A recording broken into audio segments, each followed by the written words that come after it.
Today is February 16th, and the reading is about misery. So it's from the Book of Awakening by Mark Nepo. As usual, we are doing this book. It is amazing. I love it. All the analogies. I think so far it's been since January. I've been fascinated with it. So here goes. If peace comes from seeing the whole, then misery stems from a loss of perspective. We begin so aware and grateful. The sun somehow hangs there in the sky. The little bird sings. The miracle of life just happens. Then we stub our toe. And in that moment of pain, the whole world is reduced to our poor little toe.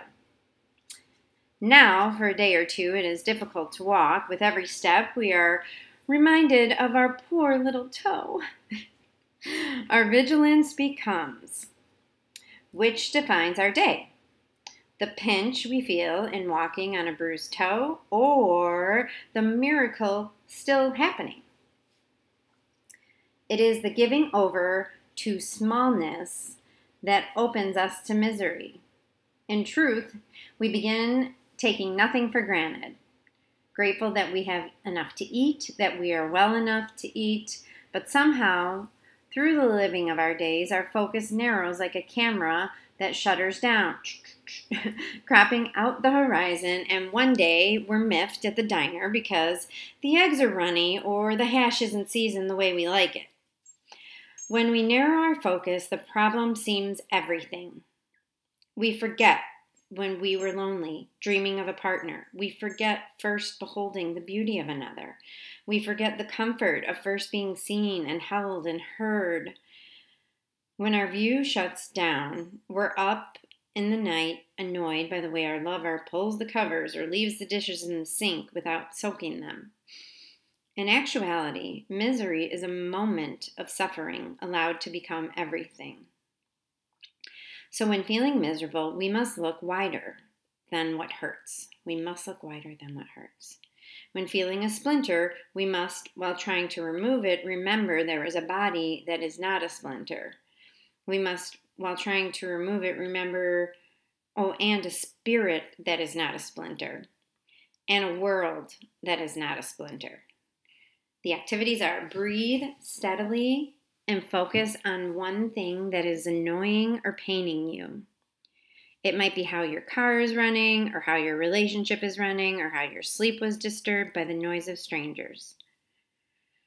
Breathe deeply, and keeping what is bothersome in view, widen your focus. Breathe thoroughly and accept the energy of all that exists outside your bother, of all that exists outside your bother. That's brilliant. What a writer. It reminds me of every time I go to see something magnificent, when I see the ocean or when I'm next to a big, humongous mountain, and how little my problems seem. And how expansive the beauty of this world is, right?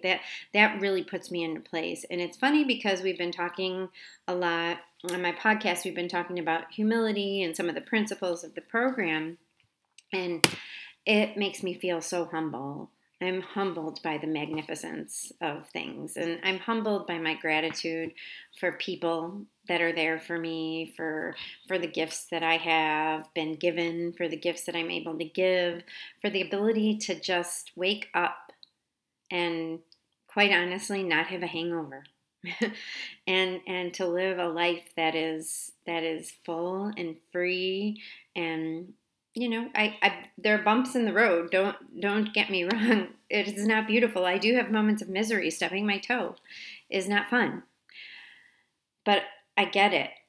And a lot of times in my program, they remind us to do a gratitude. That's a huge part of most recovery programs, and it's very popular these days, a gratitude list. But that's been a staple of mine for 9 years. And it's funny because every time I do a gratitude list, I know when I'm upset about something and I'm on the pity pot and I'm feeling sorry for myself, or I'm feeling hurt feelings from somebody.